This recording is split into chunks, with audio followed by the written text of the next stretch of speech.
तो जैसा कि लास्ट एपिसोड के अंदर हमने देखा था, जो माउंटेन घोड़स होती है वो युवांशी से बोलती है कि मैं तुम्हें ढूंढने के लिए ज़रूर आऊँगी। और अब माउंटेन घोड़स की इस बात को सुनते के साथ ही जो युवांशी होता है वो भी बहुत ज़्यादा हैरान जो है वो रह जाता है। और वहीं हम देखते हैं कि युवांशी का जो टाइमर होता है वो भी ऑलमोस्ट कंप्लीट हो चुका होता है। और तभी हम देखते हैं कि युवांशी जो होता है वो अचानक से एक गहराई सी में गिरने लगता है। और अगले ही पल हमारा जो व्यू होता है वो सीधे जो युवांशी होता है उसके रूम के अंदर आ जाता है, जहाँ पर कि हम देखते हैं कि युवांशी जो होता है वो अपने रूम के अंदर आ चुका होता है। और अब युवांशी जो होता है वो माउंटेन कोरस के बारे में याद करता है और उसके बारे में याद करते हुए अपने मन में सोचता है कि एक मिनट, आखिर उसने क्या कहा था। और इतना बोलते के साथ ही जो युवान जी होता है उसका ध्यान अचानक से अपने पैरों के ऊपर जाता है, जहाँ पर कि उसने अभी भी रेड डांसिंग शूज पहने होते हैं, जो देखते के साथ ही युवान जी घबराते हुए उन्हें उतार देता है। और अब उन्हें उतारने के बाद में जो युवान जी होता है वो भी सुकून की सांस लेते हुए बोलता है कि मैं ऑलमोस्ट जो फ्लोर था उसे इसके कारण तोड़ने वाला था, शुक्र है कि मैंने सही टाइम पर उसे उतार दिया।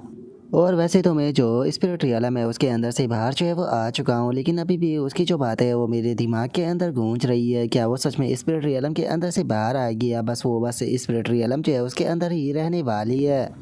और इतना सोचकर युवान जी जैसे ही बाहर आता है तो जो युवान जी की आंट होती है वो युवान जी से बोलती है कि युवान जी, आखिर तुम जो तुम्हारा डोर है उसे लॉक कर कर क्यों सोते हो? मैं जानती हूँ कि तुम्हारी उम्र के जो लड़के हैं वो इस तरह की चीज़ें करते रहते हैं, तो तुम्हें यहाँ पर इस तरह की चीज़ों के लिए शर्माने की कोई ज़रूरत नहीं है, तो जाओ जाकर जल्दी से खुद को धो लो। और अब अपनी आंट की इस बात को सुनते के साथ ही जो युवान जी होता है वो रोते हुए सीधे अपनी आंट को आकर हक कर लेता है और उसे हक करते हुए बोलता है कि आंट, मैंने आपको बहुत ज़्यादा मिस किया। जो सुनकर युवान जी की जो आंट होती है उसे कुछ भी समझ में नहीं आता। और तभी जो युवान जी होता है वो अपनी आंट के जो गाल होते हैं उन्हें खींचने लगता है और अपनी आंट के गालों को खींचते हुए बोलता है कि सच में आज आप बहुत ही ज़्यादा प्यारी जो है वो लग रही हो। और अब उसके इतना बोलते के साथ ही हमारा व्यू जो होता है वो ली टोंग के ऊपर आ जाता है, जो कि गुवानिया के पास में आते हुए उसे पूछता है कि क्या जो है मल्ली प्रोमोडियल लोड है उसकी कोई भी इन्फॉर्मेशन मिली। जो सुनकर गुवानिया जो होती है वो ली डोंग से बोलती है कि मैं उसे सुबह से 6 बार कॉल जो है वो कर चुकी हूँ, लेकिन उसका मोबाइल जो है वो ऑफ आ रहा है और ये तीसरी बार है जब आपने सेम क्वेश्चन जो है वो आकर मुझसे किया है। और अब गुवानिया की इस बात को सुनकर जो ली डोंग होता है वो बोलता है कि ठीक है, अगर ऐसी बात है तो चलो थोड़ी देर और इंतज़ार कर लेते हैं। जो सुनकर गुवानिया जो होती है वो ली डोंग से बोलती है कि स्क्वाड लीडर, आपको यहाँ पर चिंता करने की कोई ज़रूरत नहीं है, जल्दी ही जो रिजल्ट है वो सामने आ जाएगा। मुझे उस बच्चे के ऊपर पक्का यकीन है, देखना वो यहाँ पर हमारे लिए खुशखबरी लेकर ज़रूर आएगा। और गुवानिया की इस बात को सुनते के साथ ही जो वैंग टाई होता है वो उन दोनों से बोलता है कि अपने आप को धोखा देना बंद करो, क्योंकि तुम भी जानते हो कि जो रिजल्ट है वो क्या आने वाला है। क्योंकि आज से पहले जो भी यूनिक टनल के अंदर गया है उसमें से कोई भी आज तक सरवाइव जो है वो नहीं कर पाया है, और वैसे भी वो बच्चा तो एक न्यू कॉमर है, इसीलिए यूनिक टनल के अंदर उसके सरवाइव करने के जो चांस है वो बिल्कुल 0% है। और अब उसकी इस बात को सुनते के साथ ही जो ली डोंग और जो गुआन यहाँ होती है वो दोनों उसके ऊपर चिल्लाते हुए बोलते हैं कि तुम अपने मुंह को बंद रखो। जो सुनकर बेचारा वैंग टाई जो होता है वो काफ़ी फनी सा फेस बना लेता है, और फनी सा फेस बनाते हुए अपने मन में सोचता है कि क्या मैंने कुछ गलत बोल दिया। और उसके इतना बोलते ही जो ली डोंग और गुवानिया होती है वो दोनों भी अपने सर को पकड़ लेते हैं और अपने सर को पकड़ते हुए मन में सोचते हैं कि ये बेवकूफ़ कभी भी नहीं सुधरेगा। और अब जो गुवानिया होती है वो अपने मन में सोचती है कि अगर उस बच्चे की बात की जाए तो वो हैंडसम होने के साथ में काफ़ी ज़्यादा चार्मिंग और मजाकिया भी था। अगर वो यहाँ पर हमारा कुलैग जो है वो बन जाता तो यहाँ पर काम करना बिल्कुल भी बोरिंग जो है वो नहीं होता। लेकिन सच में उस बच्चे का जो नसीब है वो बहुत ही ज़्यादा बेकार था। वैसे तो मैं उसे अभी भी जो कांटेक्ट है वो कर रही हूँ, लेकिन सच बताऊँ तो मुझे भी यहाँ पर कोई भी उम्मीद नहीं है, लेकिन उसके बाद भी मैं यहाँ पर उम्मीद को नहीं छोड़ूंगी। मैं यहाँ पर शाम तक उसे लगातार कांटेक्ट जो है वो करती रहूँगी। और गुवानिया के इतना बोलते के साथ ही जो ली डोंग होता है वो भी वहाँ से जाने ही लगता है। वहाँ से जाते हुए गुवानिया से बोलता है कि तुम्हें कोई भी रिपोर्ट मिले तो तुरंत आकर मुझे उस बारे में बताना। और उसके इतना बोलते के साथ ही अचानक से जो गुवानिया होती है उसे किसी का कॉल आने लगता है। जो सुनकर गुवानिया और जो ली डोंग होता है वो दोनों भी एक दूसरे का जो चेहरा होता है वो देखने लगते हैं, और हमें पता चलता है कि कॉल किसी और की नहीं बल्कि युवान जी की होती है। जो देखते के साथ ही तो जो गुवानिया होती है वो भी बहुत हैरान रह जाती है। और अब जो गुवानिया होती है वो बहुत ही फनी तरीके से जो ली डोंग होता है उसकी तरफ देखने लगती है। जो देख कर ली डोंग उसे बोलता है कि फ़ोन को स्पीकर पर डालो। जो सुनते के साथ ही जो गुवानिया होती है वो भी युवान जी की जो कॉल होती है उसे उठा लेती है। और अब जो युवान जी होता है वो हंसते हुए जो गुवानिया होती है उसे बोलता है कि सिस्टर गुवानिया, फाइनली मैंने जो ट्रायल क्विस्ट था उसे क्लियर जो है वो कर दिया है। जो यूनिक टनल था उसके अंदर से मैं सक्सेसफुली जो है वो जिंदा बचकर बाहर आ चुका हूँ। जो सुनते के साथ ही गुवानिया और ली डोंग दोनों ही बहुत ज़्यादा हैरान रह जाते हैं। और जो ली डोंग होता है वो तो खुशी के मारे वहाँ पर नाचना शुरू कर देता है। खुशी के मारे नाचते हुए बोलता है कि सच में ये तो मिरेकल हो गया भगवान, मुझे तो यकीन नहीं हो रहा कि सच में ये चीज़ है वो सच है। और अब इतना बोलकर जो ली डोंग होता है वो खुद को शांत करने लगता है और खुद को शांत करते हुए बोलता है कि नहीं नहीं, मुझे खुद को शांत करना होगा।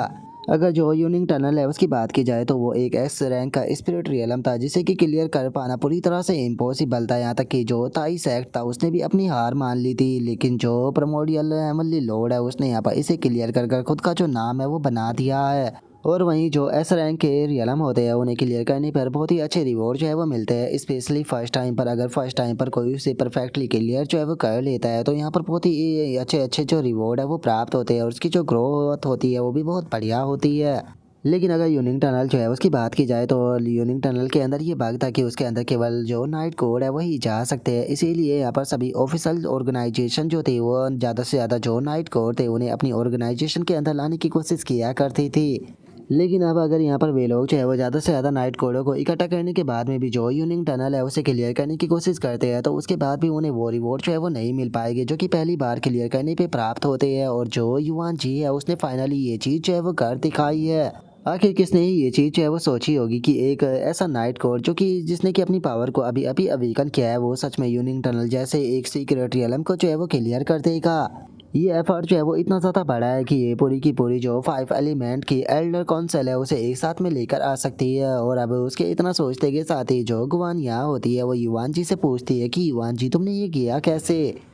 जोसन का युवान जी जो होता है वो गुआनिया से बोलता है कि सच बताओ तो उसे पास करना ज़्यादा डिफिकल्ट नहीं था, मैंने काफ़ी आसानी से उसे बाहर कर लिया, लेकिन ऐसे जल्दी जल्दी बताना थोड़ा मुश्किल रहेगा तो मैं वहीं पर आकर आपको सारी बातें जो है वो अच्छे से बताता हूँ। जो सुनते के साथ ही लीडोंग जो होता है वो युवान जी से बोलता है कि युवान जी सच में तुमने बहुत ही अमेजिंग काम किया है तो इसीलिए जल्दी से हेडक्वार्टर के अंदर आ जाओ अभी के अभी। जो सुनते के साथ ही जो युवान जी होता है वो भी ओके बोल देता है।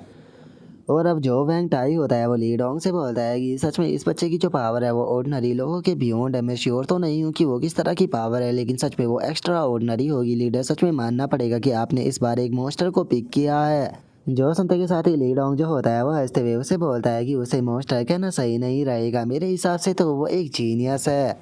इसीलिए मैं चाहता हूँ कि तुम यहाँ पर एक माफ़ी का जो लेटर है उसे तैयार करो जिसका कि जो साउंड है वो काफ़ी ज़्यादा इंटरेस्टिंग होना चाहिए, कुछ इस तरह से कि मैं माफ़ी मांगता हूँ कि मैंने एक्सीडेंटली एक बहुत ही जीनियस बंदे को पिक कर लिया। और अब इतना बोलते के साथ ही जो ली डोंग होता है वो अपने रूम के अंदर आ जाता है जहाँ पर कि वो किसी को मैसेज टाइप करते हुए बताता है कि शिचू रियान में आपको एक रिपोर्ट जो है वो देना चाहता हूँ। मैंने यहाँ पर एक नाइट कोड जिसे कि रिक्रूट किया था उसने सक्सेसफुली यहाँ पर जो यूनिंग टनल है उसे यहाँ पर कंप्लीट जो है वो कर दिया है। और अब इतना टाइप करते के साथ ही जो ली डोंग होता है वो उस मैसेज को सेंड कर देता है, लेकिन जैसे ही वो मैसेज को सेंड करता है अचानक से ही उसके मोबाइल के ऊपर कॉल आने लगती है और हम देखते हैं कि वो कॉल किसी और की नहीं बल्कि सिचुरियान की होती है। जो देखते के साथ ही जो ली डोंग होता है वो भी जो सिचुरियन होता है उसकी कॉल को उठा लेता है। और अब जो सिचुरियन होता है वो ली डोंग से बोलता है कि ली डोंग तुम जानते हो ना कि तुमने मुझे क्या मैसेज जो है वो किया है, याद रखना तुम्हारा जो मैसेज है वो बिल्कुल सच होना चाहिए क्योंकि मैं इस तरह की जो मजाक है उसे बर्दाश्त करना बिल्कुल भी नहीं चाहूँगा। जो सुनकर ली डोंग जो होता है वो उसे बोलता है कि सिचुरियन मैं जानता हूँ कि इस बात के ऊपर यकीन कर पाना पूरी तरह से इम्पॉसिबल है, लेकिन सच बताऊँ तो मैं भी बहुत ही ज़्यादा शौक हो गया था जिस टाइम पर मुझे उस बच्चे का कॉल आया। जो सुनकर सिचुरियन जो होता है वो ली डोंग से पूछता है कि ठीक है मुझे बताओ कि क्या वो तुम्हारे पास में है। जो सुनने के बाद में ली डोंग उसे बोलता है कि नहीं वो यहाँ पर नहीं है, लेकिन हाँ वो मेरे पास में ही आ रहा है, उसे मैंने आने के लिए बोला है। जो सुनकर सिचुरियन जो होता है वो ली डोंग से बोलता है कि मैंने कभी भी उम्मीद नहीं की थी कि तुम मुझे इतना बड़ा सरप्राइज दोगे। यकीन नहीं हो रहा कि एक बंदा यूनिक टनल को इस तरह से क्लियर कर देता है, सच में मानना पड़ेगा कि उस बच्चे का जो टैलेंट है वो बहुत ही ज़्यादा एक्स्ट्रा ऑर्डिनरी है। और इस चीज़ को देखकर ये कहना गलत बिल्कुल भी नहीं होगा कि ली डोंग सच में इस बार तुमने अपनी जो वाइट टाइगर गार्ड है उसके अंदर एक रियल टैलेंट जो है उसे रिक्रूट किया है। इसीलिए मैं जल्दी ही इस बारे में जो एल्डर कौंसल है उसके अंदर जो रिपोर्ट है वो करने वाला हूँ और चिंता मत करो, यहाँ पर जो सारा का सारा क्रेडिट है वो तुम्हें ही जाएगा। जो सुनते के साथ ही जो ली डोंग होता है वो बहुत ही ज़्यादा खुश हो जाता है और खुश होते हुए जो शिचुरियन होता है उससे बोलता है कि माय लॉर्ड सच में आप तो बहुत ही ज़्यादा दयालु हो, लेकिन मैं आपसे एक चीज़ जो है वो पूछना चाहता हूँ कि क्या मुझे ये चीज़ जो है वो सारे में कंफर्म जो है वो कर देनी चाहिए, क्योंकि वैसे भी हम लोग इस चीज़ को ज़्यादा देर तक छुपा कर नहीं रख पाएगी कि वाइट टाइगर गार्ड के अंदर एक नाइट कोड जो है वो आ चुका है। क्योंकि वैसे भी देखा जाए तो इस टाइम पर जो 5 एलिमेंट अलायंस है जो उसके अंदर जो ताई सेक्ट है उसने एग्रीमेंट जो है वो साइन कर रखा है कि अगर यहाँ पर कंट्री के अंदर कोई भी नाइट कोड आता है तो सबसे पहले यहाँ पर जो ताई सेक्ट है उसके पास में फर्स्ट सिलेक्शन का राइट होगा। और सच बताऊँ तो ये एग्रीमेंट जो है वो मुझे बिल्कुल भी पसंद नहीं है, क्योंकि 5 एलिमेंट अलायंस के इस एग्रीमेंट के कारण यहाँ पर जो नाइट कोड है उनकी बहुत ही ज़्यादा कमी जो है वो हो चुकी है। जो सुनकर सेंचुरियन जो होता है वो उसे बोलता है कि आगे छुपाने की क्या ही ज़रूरत है, क्योंकि ताई सेक्ट जो है वो पहले ही इस चीज़ को क्लियर कर चुका है कि उन्हें इस नाइट कोड की ज़रूरत नहीं है, तो इसीलिए मुझे नहीं लगता कि वे लोग अब अपनी बात से पीछे हटेंगे। इस टाइम पर हमारे लिए जो सबसे बड़ी प्रॉब्लम जो है वो कर सकता है वो खुद अलायंस है। एग्जाम्पल के तौर पर हम जो 100 फ्लावर सोसाइटी है उसे ले सकते हैं, वे लोगों को पाने के लिए किसी भी हद तक जा सकते हैं। जो सुनते के साथ ही जो ली डोंग होता है वो शितुरियन से बोलता है कि तो प्लीज़ शितुरियन मुझे बताइए कि मुझे क्या करना चाहिए, क्या आपके पास में कोई एडवाइस है जो कि आप मुझे देना चाहोगे। और अब ली डोंग की इस बात को सुनकर जो शितुरियन होता है वो ली डोंग से बोलता है कि तुम्हें और ज़्यादा फंडिंग जो है वो ऐड करनी होगी। और अब सेतुरयोन के इतना बोलते के साथ ही हमारा आज का जो एपिसोड होता है वो यहीं पर ही कंप्लीट हो जाता है। तो नेक्स्ट एपिसोड के अंदर देखिए कि आगे क्या होता है। अगर आप लोगों को वीडियो अच्छी लगी हो तो लाइक करना, चैनल को सब्सक्राइब करना। मैं मिलता हूँ आप लोगों से नेक्स्ट एपिसोड के अंदर, तब तक के लिए बाय बाय गाइस।